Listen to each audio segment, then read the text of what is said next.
Hello, welcome back to my channel. And if this is your first time, you're welcome. This is Essential Patience and I Am Patience.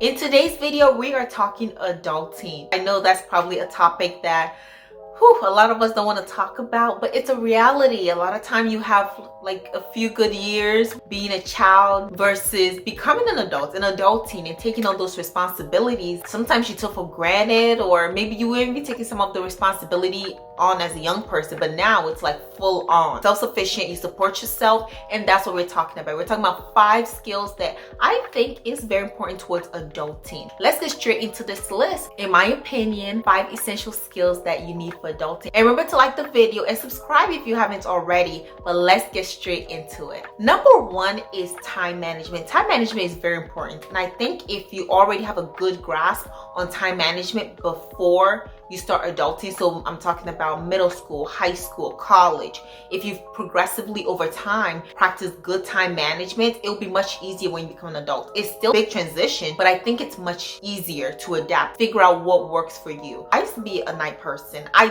think technically I'm still a night person. That was something that I really struggled with, because now that I have to wake up every single time, like early in the morning, and I go to bed early as well. Like, it's not my prime. I thought I always did my best work between like 10 p.m. and 4 a.m. but it doesn't always like coincide with your work schedule. So that's something about adulting, finding a good way to manage your time. And so I'm talking about work, I'm talking about hobbies, I'm talking about church, I'm talking about friends, even being flexible, because you don't want to make your time so tight that you have no room for flexibility, but you also want to make sure that it is set so you're not procrastinating over and over again. Because as an adult, like, if you have to do certain things, you have to do it, like pay bills. You can't procrastinate but too much before you get fined, and if it's rent, you might get evicted. You want to make sure you're waking up on time, your morning routines, your evening routines, what time you go to bed, what time you exercise. And I think just having that good grasp and that frame of that would really be able to just give your life some structure, because when you start living on your own, especially, you have to take the initiative to do what you have to do. Having a good look at your routines,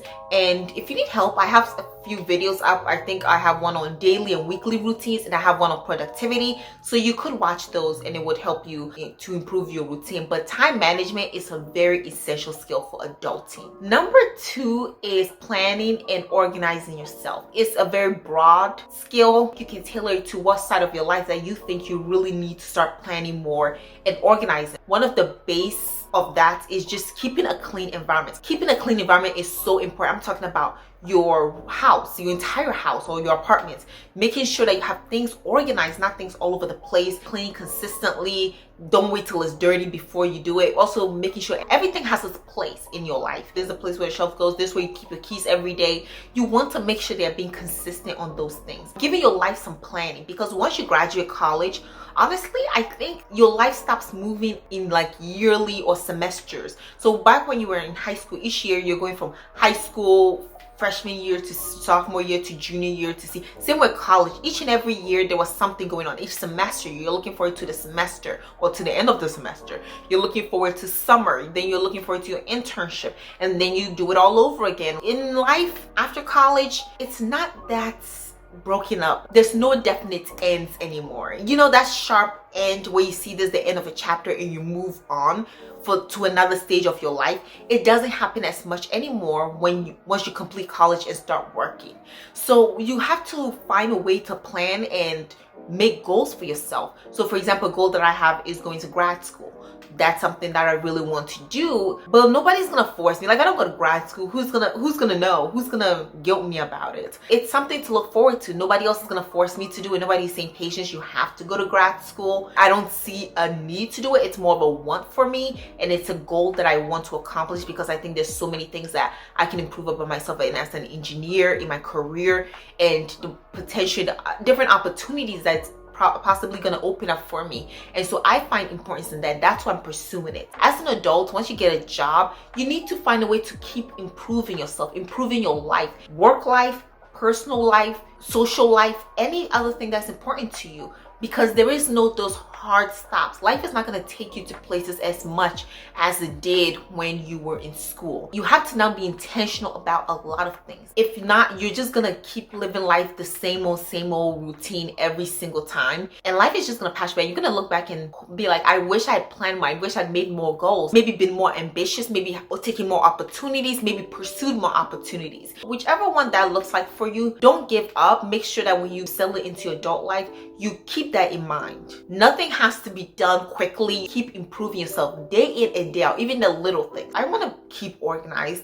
I want to keep improving myself. I want to learn this. I want to learn that. I want to read. I want to learn this new skill. So that's what's important to me, and that's what I pursue. And I think it's a very important skill for adulting. Number 3, you know this has to be on there, but financial planning. I think financial planning is one of the most important skills you need for your adult life, especially if this is the first time in your life that you're making a full salary. And I'm talking not just like an internship salary, but like this, you're getting a year-long salary. You don't want to not have the knowledge on how to build wealth, save for retirement, make and achieve money goals, and rather spend it on frivolous things that don't improve not just your quality of life, but the quality of who you are. You want to make sure that there's a balance in how you spend your money. There's a balance in how you are dispersing your resources. Are you making the best use of your income? Are you making the best use of your finances? Are you making goals? Are you achieving those goals? What can you do better? I think learning how to make a budget is very essential. You can't just live life spending whatever you think you want to spend and not having an idea of how much you're spending. That's something you want to do. I don't lend money anymore. I don't think it's a good thing to be doing all the time. I think you give money, you don't lend it. Creating an emergency fund, starting to invest in your retirement, all those things are essential to adulting. So making sure that you learn as much as possible.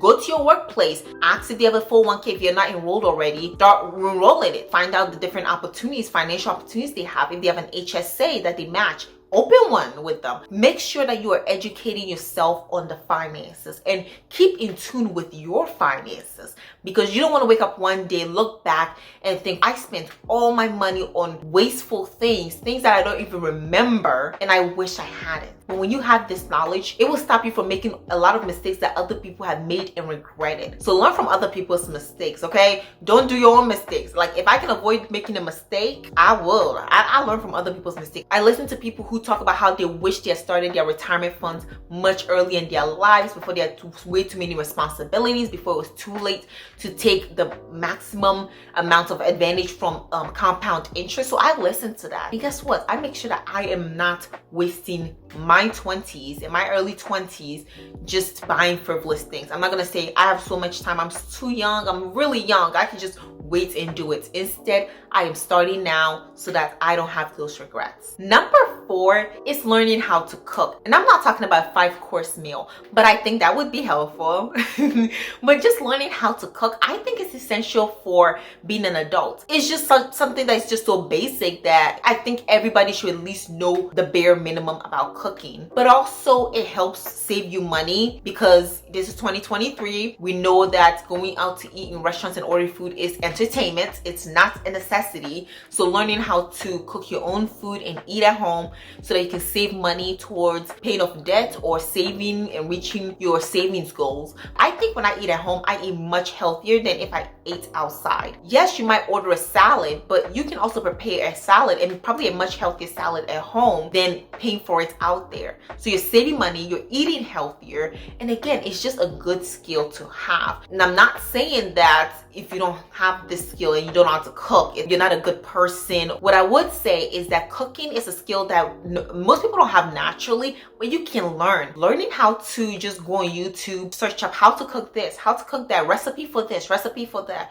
Google it, YouTube it. People are cooking it and you can just follow along. And it's so much easier. Like, there are really good recipes on there. And even if you know how to cook, still looking at other people's recipes, trying new recipes is amazing. I'm spending this year to discover new foods. Like, almost every few weeks I try something new, and each time I'm surprised about how delicious it is, and I'm like, oh my god, like, I really want to try new things. Cooking is an essential skill in my opinion for adulting, but also just learning about different cuisines and trying new things. And number 5, I think this is one of the most important skills for adulting, which is learning how to set boundaries in all aspects of your life. I'm talking about your job. You don't want your job to run your life. It is not a good look to see people who years down the road, they look back and they're like, I spent all my life just on my career and I didn't give enough time to my children. I didn't give enough time to my spouse, to my friends, to my family, and they have deep regret about it. So learning how to have a good work-life balance, it's set boundaries like, okay, you know what? I don't do work in my bedroom. So when I go to my bedroom, I'm going there to rest. Or